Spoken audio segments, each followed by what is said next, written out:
Hitler, it all came down to the V-2. The world's first liquid-fuel ballistic missile and Germany's last great hope of winning the war.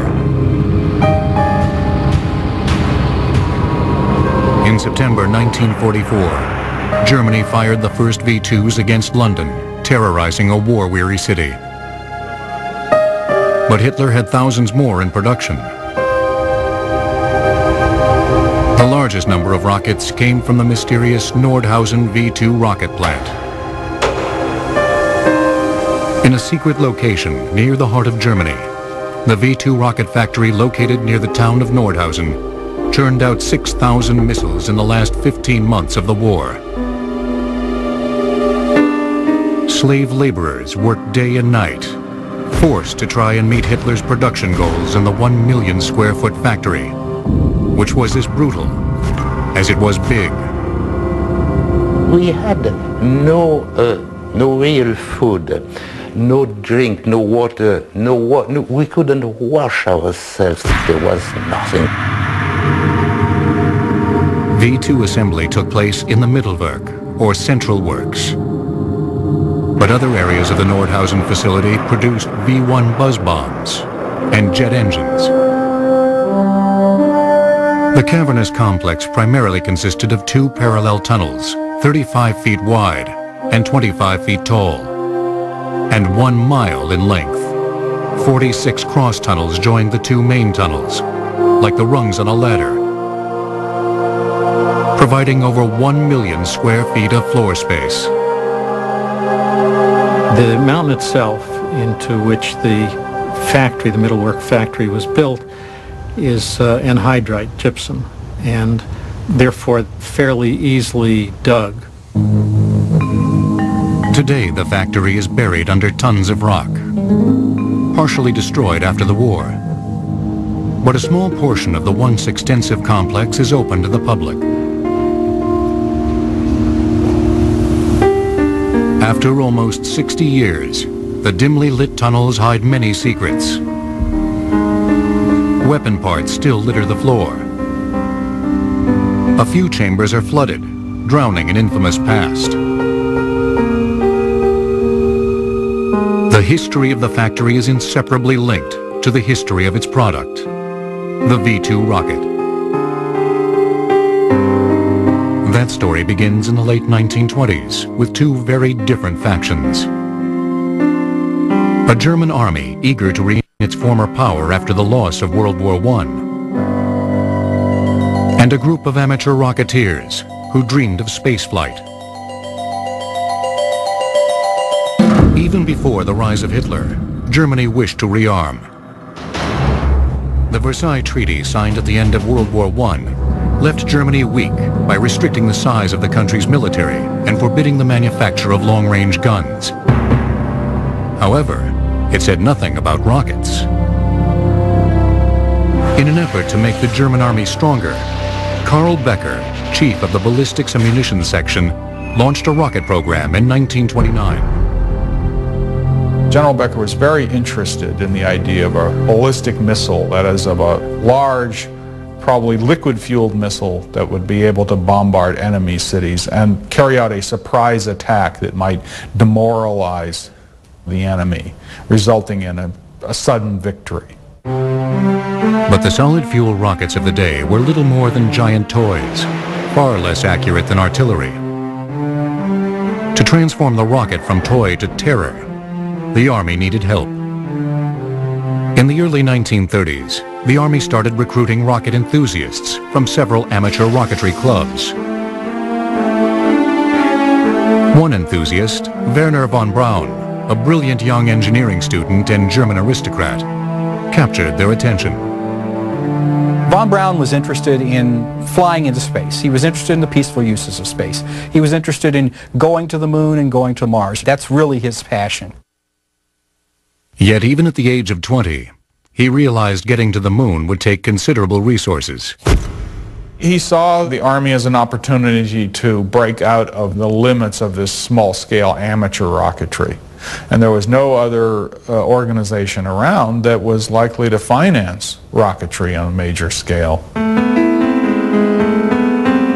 In December 1932, 2 months before Adolf Hitler was appointed Chancellor, von Braun started working on rocket weaponry for Army ordnance at the Kummersdorf Weapon Range, 25 miles southwest of Berlin. It was a black program. It was really a super secret program, and nobody was supposed to know about it. Army ordnance hoped one day rockets would serve as long-range artillery. The goal was to build a series of rockets, each generation larger and more capable than the last. In 1932, von Braun started working on the rocket designated the A-1, soon followed by the A-2 and the A-3. But these were merely intended as stepping stones for a real rocket weapon that was on the horizon, the A-4. Von Braun excelled at Kummersdorf, quickly proving himself an astute engineer and born leader. But by 1936, the rocket program had outgrown its facilities at Kummersdorf, prompting the construction of the Peenemünde Rocket Development Facility on the Baltic coast, a joint Army and Air Force endeavor. Since both the Army and the Air Force were trying to develop weapons that were beyond the ordinary, they looked for a place where they had the room to develop, which Peenemünde did, and also being close to water, they could fire their rockets without concern about where they were coming down. Peenemünde was a monumental engineering challenge. Engineers had to build hangars, sketching rooms, workshops, machine rooms, living quarters, and a new harbor, all in a very remote location. Eventually, the factory added test stands and the most sophisticated wind tunnel of its time. Hitler was pushing to prepare the country for war, which provided funding for the rocket program. In return, the facility was expected to produce a workable weapon within a few years. In 1937, 25-year-old Werner von Braun was appointed technical director of the Army side, while Walter Dornberger, an artillery officer and engineer, became chief of Army rocket development. Dornberger was the liaison between the technical group under von Braun and Army Ordnance leadership. He protected the program, he administered the program from Berlin, and he ensured that it continued to progress and continue to grow. In less than 5 years, the rocket division expanded from a handful of engineers to thousands of designers, machinists, and technicians. Carl Becker made his objectives clear. Secretly build a rocket weapon to surprise and defeat an unsuspecting enemy. But the young rocket program would face unprecedented technical challenges to make science fiction fact. To ensure secrecy, Joseph Goebbels, propaganda minister for the Reich, banned all public technical discussion of rocketry in 1934. The Nordhausen V2 rocket factory will return on Modern Marvels. In 1936, Werner von Braun and Walter Dornberger, working for the German Army, drew up specifications for the fourth-generation rocket, the A-4. It would be Joseph Goebbels who later renamed the A-4 the V-2 for Vergeltungswaffe 2, or Vengeance Weapon 2. By that time, the V-1 designation had already been claimed by the Luftwaffe's flying bomb. The Army's V-2 would be a monster, 46 feet tall, capable of generating 55,000 pounds of thrust, 17 times more powerful than the A-3. It would carry a 1-ton explosive warhead, enough to flatten a city block. And it would travel nearly 5 times the speed of sound, many times faster than any machine ever built. The missile would burn for about 1 minute after liftoff, steered by a gyroscopic guidance system. The rocket would rise to an altitude of 50 miles on a ballistic trajectory before the engine would automatically shut off and send the missile falling back to its target. As the engineers at Peenemünde struggled with the technical challenges of producing such an advanced weapon, Hitler ordered the invasion of Poland on September 1st, 1939. Without warning, ordnance pushed the V-2 production date up from 1943 to 1941. But at the time, the first V-2 hadn't left the ground. With a new sense of urgency, Peenemünde engineers managed by von Braun tackled guidance, aerodynamics, and booster design. The V-2 was a liquid propellant missile. It used liquid oxygen and alcohol as the two propellants. The body of the V-2 was dominated by two large tanks for those two propellants. And there were a lot of difficulties finding a way to inject the propellants and mix them and burn them properly and not create fires or burn-throughs. In order to move those propellants to the engine, you needed turbopumps. 12 tons of propellants had to be moved to the engine in 1 minute and inject them into the combustion chamber. Above the tanks you needed a control section, and that's where the guidance and control and radio equipment would be located at the tip of the missile, then the warhead. Von Braun's team built a prototype in just 3 years, but at an enormous expense. Initial tests were also discouraging. If the engineers couldn't produce a reliable weapon soon, Hitler would surely halt rocket development.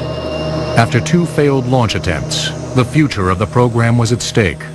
Von Braun and Dornberger prepared a V-2 for launch on October 3, 1942. Shortly before 4 p.m., the rocket lifted off. It worked, reaching an altitude of 50 miles and crashing into the sea 120 miles away. But duplicating its success proved difficult in the beginning. Adding more pressure on the V-2 program, the Luftwaffe had introduced a competing missile project in the spring of 1942. The Fi-103, soon to be known as the V-1 Flying Bomb, the world's first operational cruise missile. The V-1 would be powered by a pulse jet engine, not a rocket. It would fly only 400 miles per hour, staying low to the ground at an altitude of a few thousand feet. It lacked the V-2's element of surprise because of its loud engine, but it would be cheaper, faster, and easier to produce. There was a lot of competition because the V-1 was Air Force, the V-2 was basically artillery, ordnance, and both programs were trying to get funds for something that had never previously been developed. Each weapon had advantages over the other, and Hitler decided to support both. Von Braun knew that going into full-scale production on the V-2 was premature, but he didn't have a choice. Hitler and the Army demanded weapons. Army Ordnance ordered von Braun and the development engineers to turn manufacturing over to those in charge of production. Arthur Rudolph became essentially the manufacturing and production end of the program. He was the expert on building the rockets on the shops that constructed them. Rudolph, who had been with the program for 10 years, was confronted by a daunting challenge. Get a quasi-operational rocket ready for mass production with diminishing resources and a crippling lack of skilled German laborers.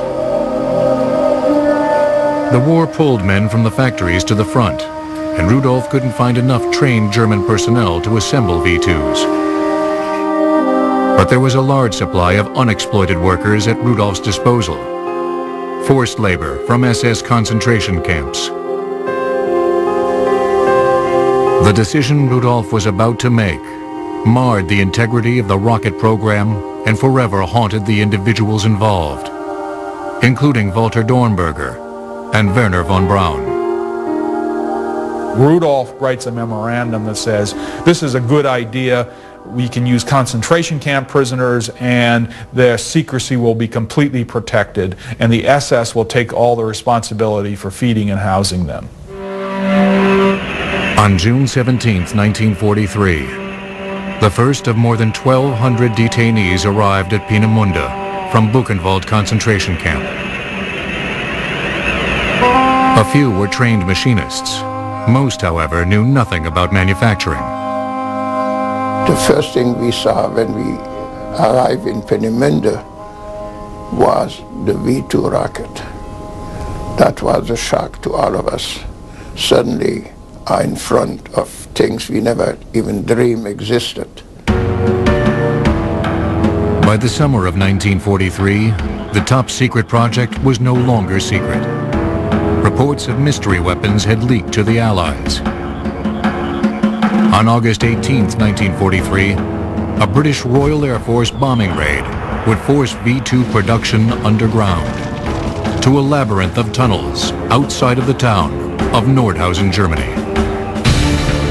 Wernher von Braun's mother suggested the remote location of Peenemünde for the rocket test facility. Her father hunted duck there years earlier. The Nordhausen V2 rocket factory will return on Modern Marvels. In the summer of 1943, engineers but shortly after 1 a.m. on August 18, 1943, mighty concussions rocked Peenemünde as the British Royal Air Force bombed the factory. The bombardment is very noisy. When you see things flying around you, you know, and you never know if it's going to hit. But to us, it was not scared. It was a joy, because we saw for the first time that the Allies knew that we were existing. The raid heavily damaged the factory and sent managers into a panic. In the days after the attack, Armaments Minister Albert Speer and Reich leader of the SS Heinrich Himmler joined Hitler in emergency meetings. Himmler suggested moving V2 production underground. A location was chosen: a petroleum storage facility 220 miles southwest of Peenemünde, near the center of the country. The future of the German rocket program, and perhaps of Germany itself, would reside in the tunnel complex near the town of Nordhausen.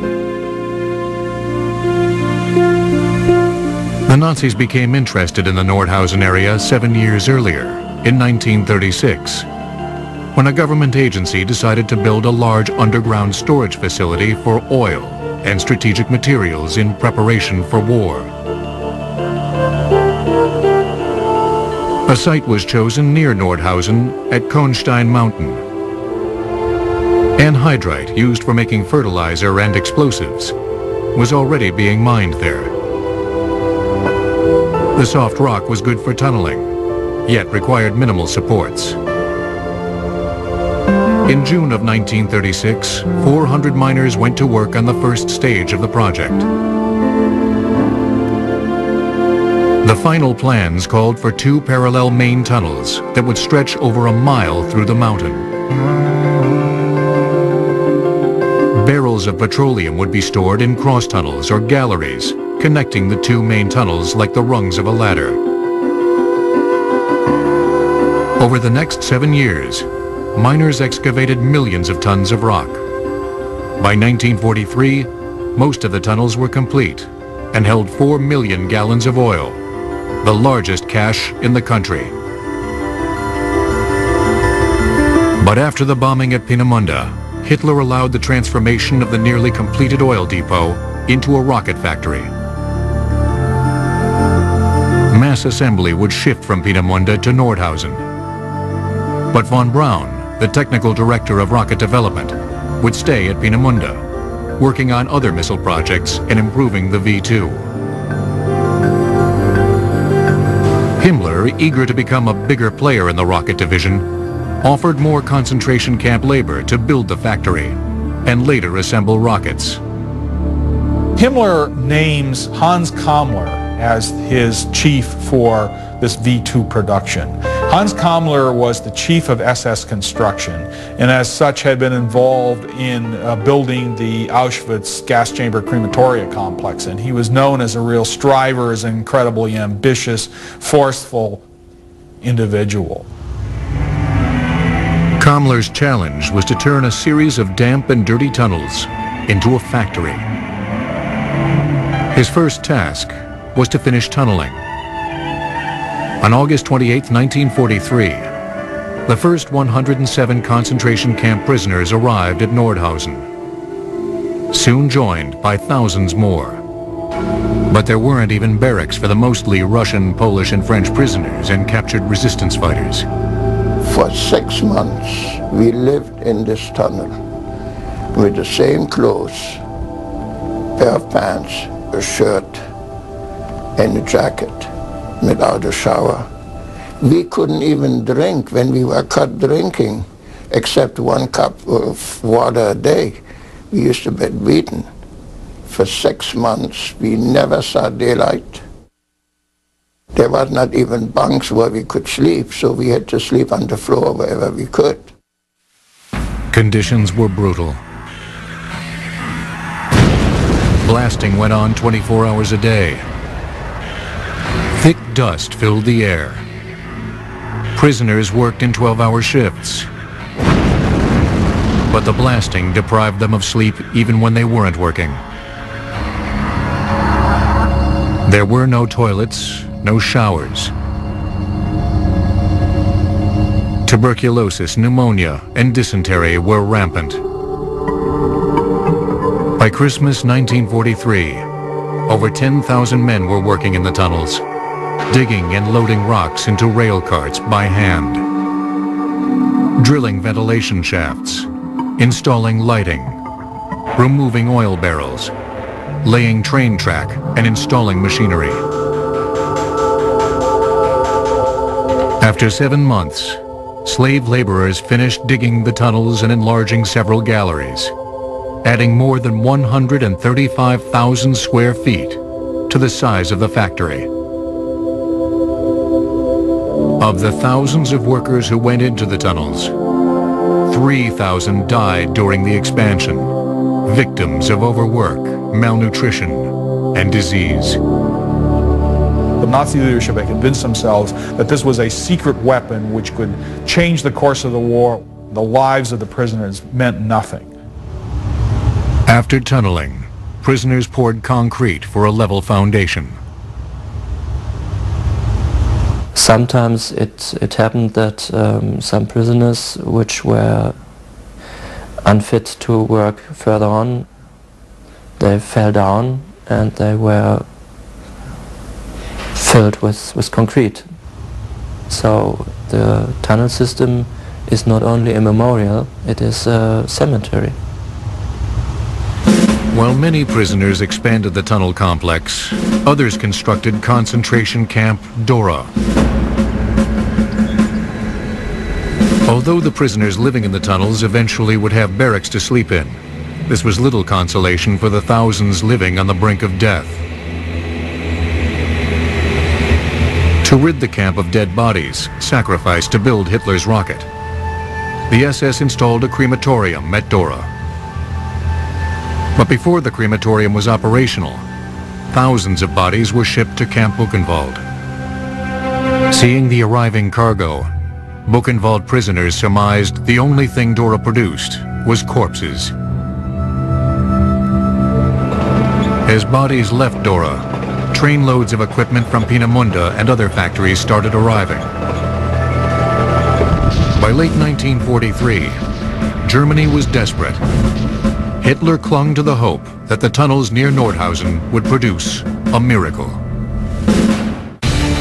Nearly 2 slave laborers died for each of the 6,000 V-2 rockets that were produced in the Mittelwerk factory near Nordhausen. The V-2 rocket factory will return on Modern Marvels. With the threat of an Allied invasion looming, it became all important to get the Nordhausen V2 factory operational. Slave laborers were forced to ready the Nordhausen factory for mass production, installing presses, welders, drills, lathes, and other manufacturing tools. V2 assembly would take place in the Mittelwerk, or Central Works. By January 1944, in less than 4 months, the factory produced its first 50 V2s. But 50 rockets wouldn't win the war. Hitler wanted thousands of V2s. The factory was expected to manufacture 900 a month. To try and meet this unrealistic goal, Arthur Rudolph, the former assembly manager at Peenemünde, was put in charge of the Mittelwerk production at Nordhausen. He was responsible for ensuring that the V2s were produced, ensuring that the components came that were of adequate quality, and that the assembly process ran on time. While Rudolph set up the assembly factory at Nordhausen, Werner von Braun remained at Peenemünde, refining the V2. However, he made several trips to see the factory's progress. Once established, Rudolph's assembly line used 5,000 forced laborers and 3,000 German civilians, who were not supposed to consort with the prisoners. These propaganda photos, taken to illustrate the efficiency of forced labor, are the only known existing images taken during manufacturing. I think that they don't show the reality. They show a clean factory, and in reality the prisoners had nearly nothing. They had no shoes. The clothing was very bad.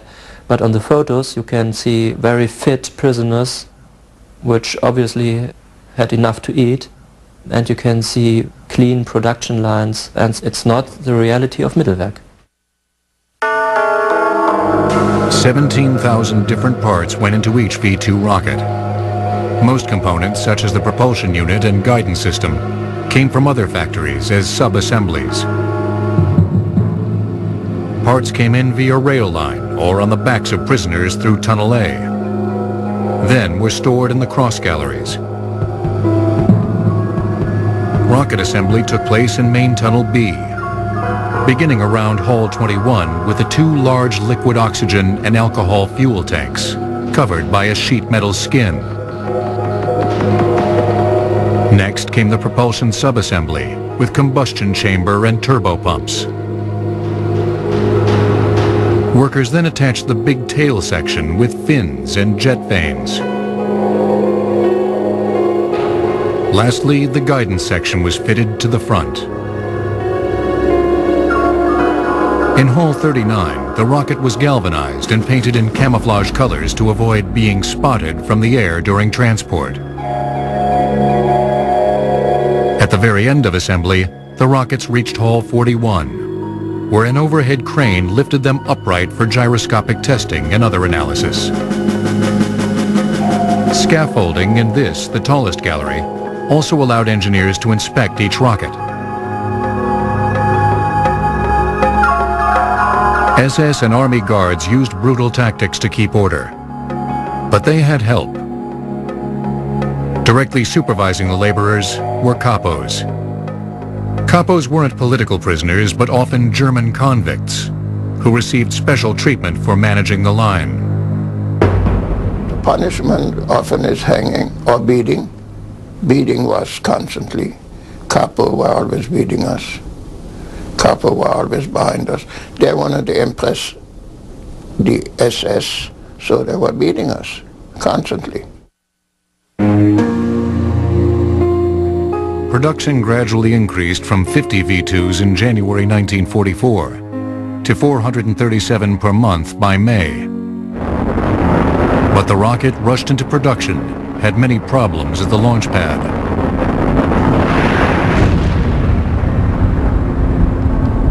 Most failed V2s that came out of this plant were mostly because it was such a complicated weapon. There were many things that could go wrong, many ways to fail. But there was prisoner sabotage. I was French. Some other were Russians, some other were Poles. and nobody wanted Germany to win the war. So we tried sabotage. Yves Bayon, a welder on the assembly line, risked his life by making shoddy welds on internal sections. The Russians, they're completely mad.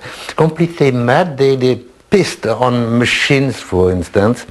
So when they were caught like that, they were hanged. The following Sunday, on the Rolko Square, we didn't have any football place, so instead of football, we had the hanging. By the spring of 1944, the Mittelwerk was producing around 400 rockets a month, 13 per day. Within months, Allied bombing raids on key industrial plants also forced V-1 and jet engine production into the Nordhausen complex.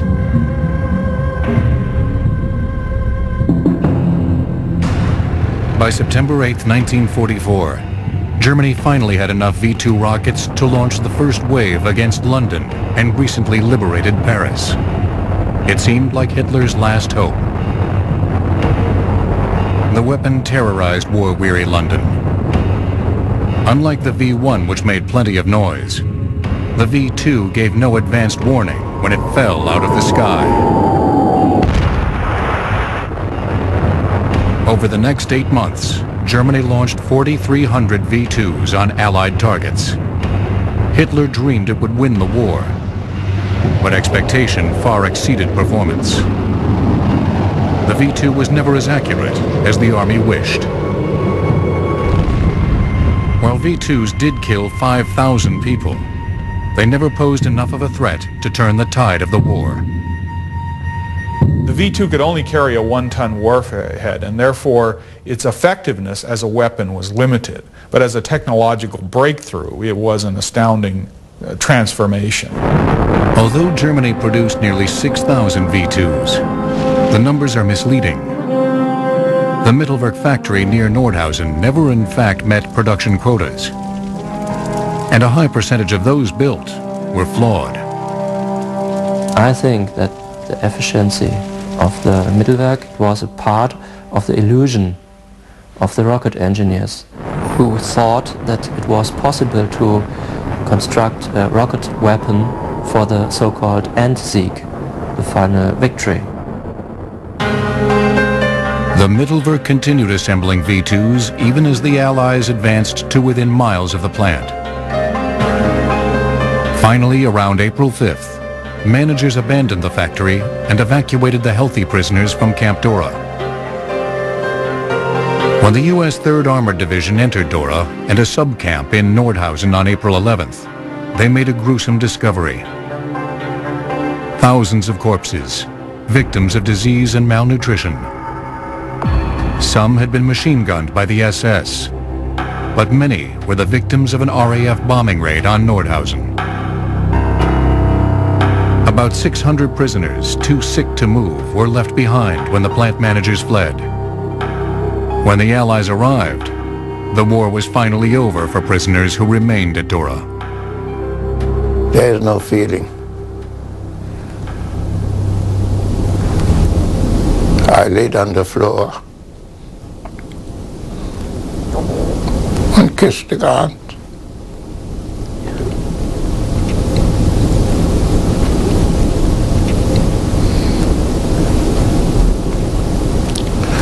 I still get emotional. We survived. Alex Baum was one of the lucky ones. He escaped in the chaos of evacuation. But the Dora camp system consumed the lives of 25,000 prisoners, worked to death, starved to death, executed. Although the U.S. Army controlled the Mittelwerk, the role of the Nordhausen factory was far from over. The secrets kept underground would affect the entire world in the next decade and change the course of warfare altogether. At a range of 150 miles, the V-2 was designed to land within 1/2 mile of its target. In reality, the accuracy was closer to 10 to 20 miles, and that was only 50% of the time. The Nordhausen V-2 rocket factory will return on Modern Marvels. On April 11, 1945, U.S. intelligence teams finally discovered the military secrets of the tunnels. Weapons still on the assembly line. Teams were ordered to act fast. The Russians would soon take possession of the plant. Under the Yalta Agreement signed in February 1945, Nordhausen would fall in the Soviet zone of occupation. The Americans raced to ship V-2 parts, enough to assemble 100 rockets and tons of technical documents back to the United States. From the standpoint of national defense, it just makes good sense to capture as much information as possible from this defeated enemy. If we don't do it, clearly other people will. The U.S. also sought the brains behind the technology. Understanding his value to the Americans, von Braun, nursing a broken arm from a car accident, turned himself over to the U.S. Army on May 2nd, 1945.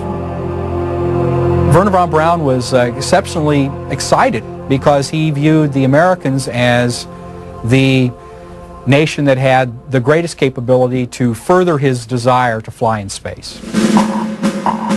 Under Project Paperclip, von Braun and several hundred other German specialists from all fields were brought to the U.S. Intelligence carefully screened every engineer. One thing that looked good for Werner von Braun when he came to the U.S. was a short stint in jail he had served in 1944. The Gestapo threw von Braun in jail for a few comments he made at a party regarding the desperate war situation and his desire to go into space. Werner von Braun was arrested because there were some people who believed that he was not being properly oriented toward the war effort, but what he really wanted to do was fly in space. And they viewed him as somehow disloyal in that context. And it took some friends in high places to get him released. Von Braun had joined the Nazi Party in 1937. He asserted it was an official demand. Paperclip guidelines allowed engineers who were passive members of the Nazi Party to enter the country, but not ardent Nazis or war criminals. Regardless, it would take an aggressive PR campaign to sell American citizens on the employment of former Nazis. There was some controversy immediately after the war in the 46-47 time frame, and there were protests from Jewish groups, from liberal groups, about the use of former Nazis in American weapons programs.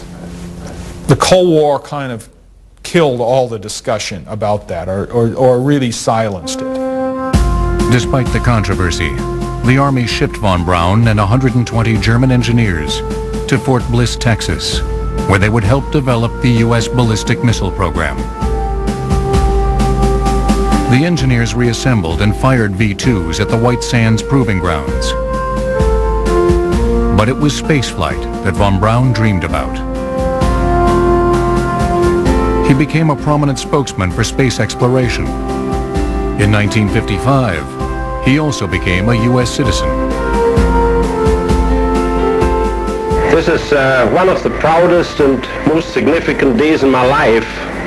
It's almost like getting married. In 1960, von Braun became director of the Marshall Space Center with the challenge of designing the Saturn V moon rocket. Helping him were many of his former Peenemünde engineers, including Arthur Rudolph. But even as von Braun worked to take America to the moon, there were those who accused him of misconduct for his association with the Mittelwerk. The issue still raises debate. He, of course, said he really didn't know what was taking place there. He had some vague ideas, but no first-hand knowledge. That's probably mostly true. He visited the plant on occasion. He did see some of the activities that took place there, but he certainly didn't have intimate knowledge. Von Braun is not responsible for the creation of the underground plant, nor is he responsible for the decision to use slave labor at Peenemünde in the spring of '43.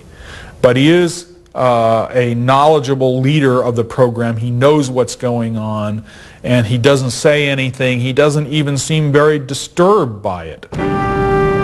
Von Braun's Saturn V rocket took men to the moon in 1969. 8 years later, he died of cancer. At the time of his death, most of the American public knew nothing about the Mittelwerk controversy and remembered von Braun as a space visionary. History wasn't so kind to one of von Braun's associates. In 1979, Congress created the Office of Special Investigation to find Nazi war criminals still living in the U.S. A recently published account of the Nordhausen factory implicated Arthur Rudolph, the former Saturn V project director, of war crimes. After investigation, the OSI accused Rudolph of exploiting prisoners during the war. It was Rudolph who wrote the memo advocating the use of concentration camp labor in 1943. Instead of facing charges, Rudolph surrendered his U.S. citizenship and moved back to West Germany in 1984. After nearly 40 years in the U.S., he felt betrayed. Others felt justice had finally been served. In 1945, the U.S. handed over the underground factory to the Russians, who worked for 2.5 years dismantling it. The Soviets started their own rocket program with the help of captured German engineers. In the spring of 1948, the Russians dynamited the tunnels, partially collapsing the complex. However, burying the factory proved easier than burying the truth. In 1964, the Dora concentration camp memorial was opened to commemorate those who suffered and died there. In 1995, engineers dug an access tunnel to the former factory, giving visitors a glimpse back in time. V1 and V2 parts are scattered about, skeletons of Hitler's dream to dominate the world. They are, in a way, also symbolic of the lives lost here in the tunnels near Nordhausen. All of us who survived had a terrible feeling of guilt for years. How come me when the other one died? I think in this country we should never forget what happened in the factory, what happened in Dora.